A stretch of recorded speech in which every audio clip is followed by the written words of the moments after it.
Happy 2003. Hey there, fish keepers. Figured I would do an update here on my fish on day number 1 of 2003. That way I've at least got a perfect record in 2003 of getting some fish videos out there so far on day number 1. That should give me a little bit of leeway for the next couple of months anyways, or a month. I'd like to do one every month. So we've got my red neon rainbow fish up here. They are breeding really well in this tank. It's set up as a continuous breeding setup. All the babies hide in those cryptocorn leaves up there, and I just scoop them out over top of that. They breed in the spawning mop, and they also breed in the Java moss, and there's 3 to 5 babies almost every day. Sometimes there's none, sometimes there's 1, sometimes there's like 6 or 7, but they've been doing pretty good in here so far, and I'm pretty happy about this tank because most of the rest of my tanks are downstairs, but this one was it had a place where my wife could put plants, so she said it was okay if I had a fish tank in the kitchen if she could put plants in the bottom of it. So I was cool with that. That's a alright compromise, and I get another fish tank, and this one's turned out to be a pretty great one. I'm getting lots of these little red neon rainbow fish out of them. But we'll go and update on the rest of my tanks here right now.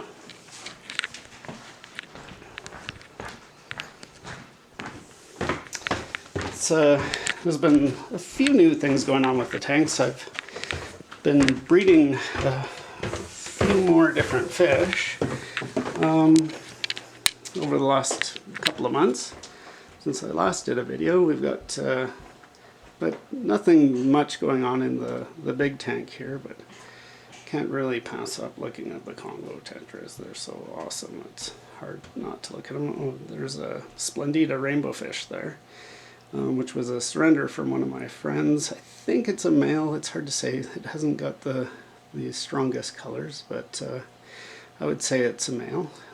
I looked at it in the morning too. It's not a really super bright fish, but it's healthy. It's doing well.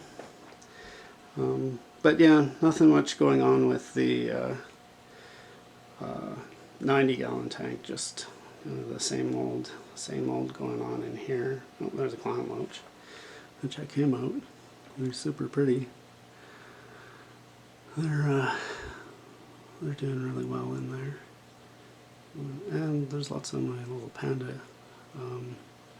panda cories kicking around in here, but they're getting kind of old. It used to be a continuous breeding setup, but I don't know, somebody's gotten on to eating them, probably the clown loaches or maybe the Congos, but I haven't seen any baby pandas in here forever, so I figured I'd better keep some eggs. So that was one of my first breeding projects, I guess we might as well go and check out. A couple of months ago, I think in October or so, I started keeping eggs from my Congo Tetra, or my Panda cories, so that I didn't lose my batch. And one of my friends, she also has Panda cories, and she kept a few of hers, so I raised up, I think 13 of hers, and just 3 of mine. I gave away some of my eggs, and those ones didn't make it to friends, but and then I gave away some of hers to one of her friends, so I ended up with about 10 Panda cories here that I've raised over the last couple of months, and they're doing really good here. They're definitely a lot more work to raise than other types of fish, just because you got to get their food down to the bottom. They like microworms, but the brine shrimp, baby brine shrimp, is the best to start them out with after the first few days, and it's just tough to keep the hydra away in my tanks because they can't eat them all because baby brine shrimp swim to the light. So I'm glad that these guys are big enough that they don't need baby brine shrimp all the time. They still get some now, but not as much as they were. So that's new and basically done. And this is not new. My Celestial Pearl Danio continuous breeding setup, but it's still doing what it does. There's still lots of babies coming out of here, but I haven't kept any for a while. I think I kept about 100 in the summertime, and then it got to be a little bit too much, so I dialed it back and kept 30 or 40, and I've got those, but I haven't kept any babies for probably 3 months. There's some survivors, but lots get eaten in there. But it's doing really super good.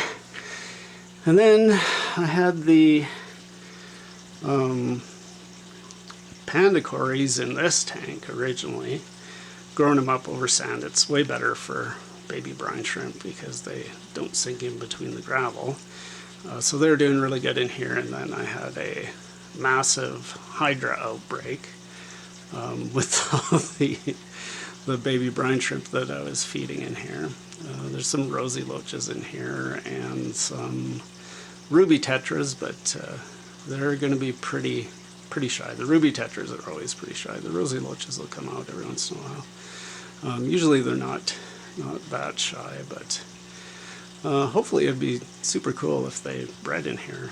I wouldn't be surprised if they did. And then this tank also has a bunch of my cull green jade shrimp that are kicking around in there. And you get the odd nice one because you can't really tell for sure what green jades are going to be, if they're going to be really nice. They can start out not looking good, and then you throw them in the cull tank and they look awesome. So sometimes they come back into my good groups.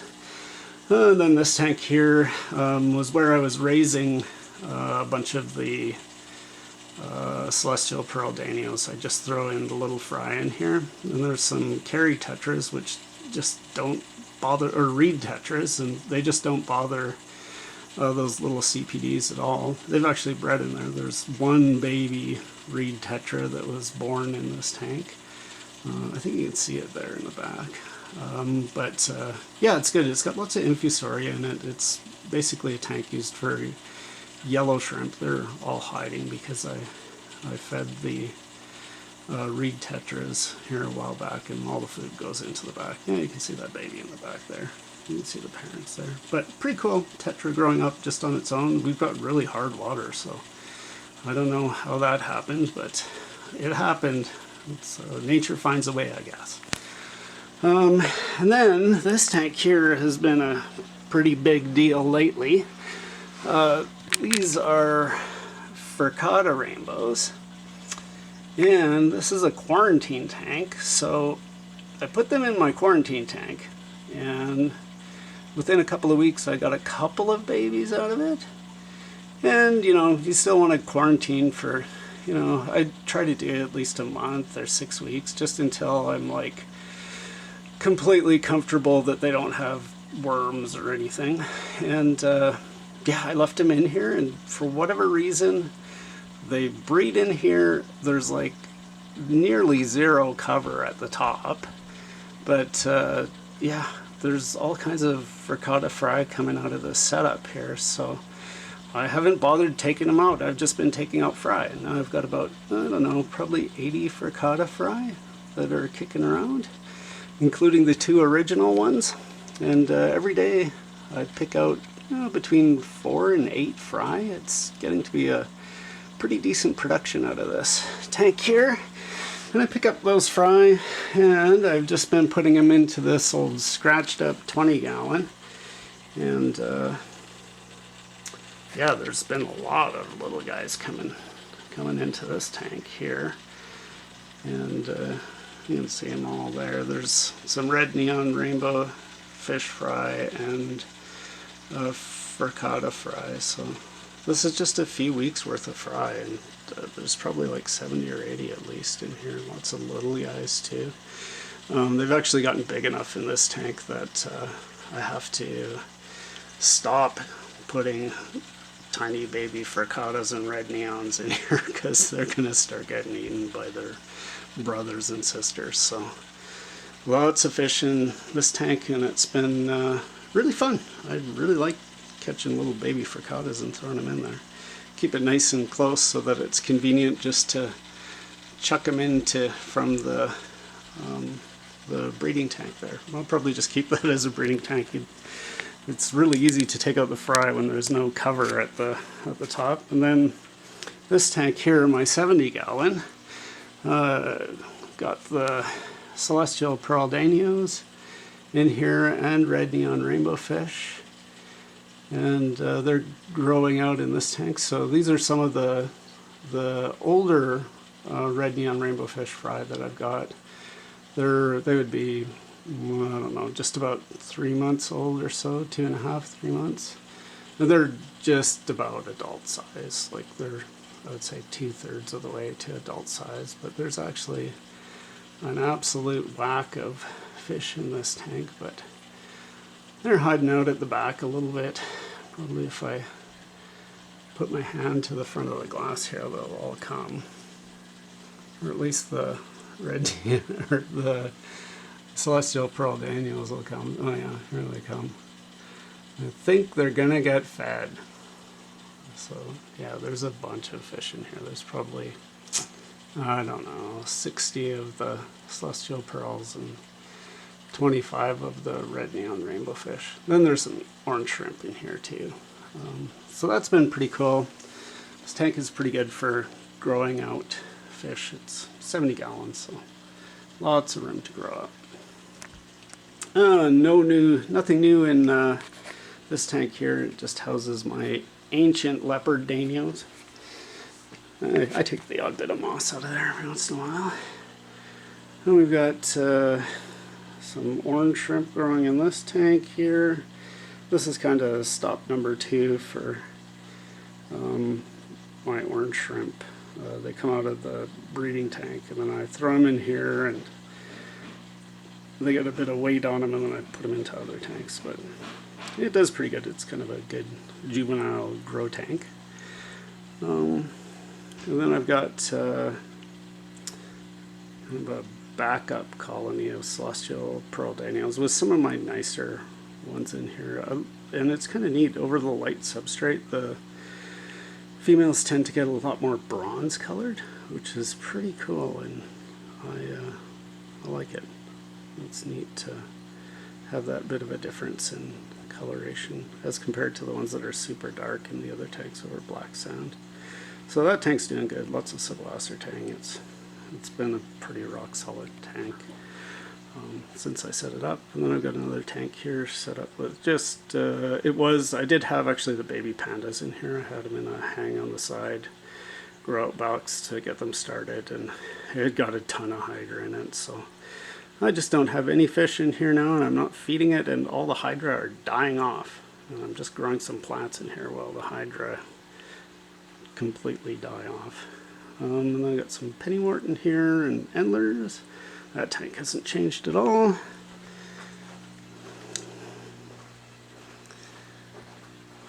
Then over here I've got my orange shrimp primary colony, and you can see what grows baby shrimp. Lots of java moss. So if you want baby shrimp, have lots of java moss. That's the secret. And then I've got my endler colony here. Nothing's changed with this one. They're still going strong, selling a few of those guys, and same with this endler colony here. Kind of like how this Anubias has grown around the wood there. It's a neat little bit of a cave escape going on there with that. And then I've got another tank set up here for green jade shrimp. You can see there's a big old female right at the front there.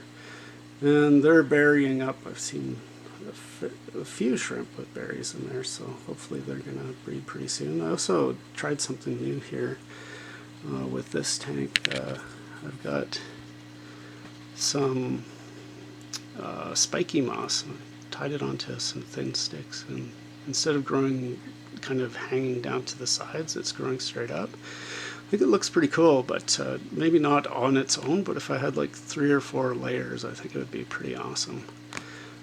So neat, something different to try out there.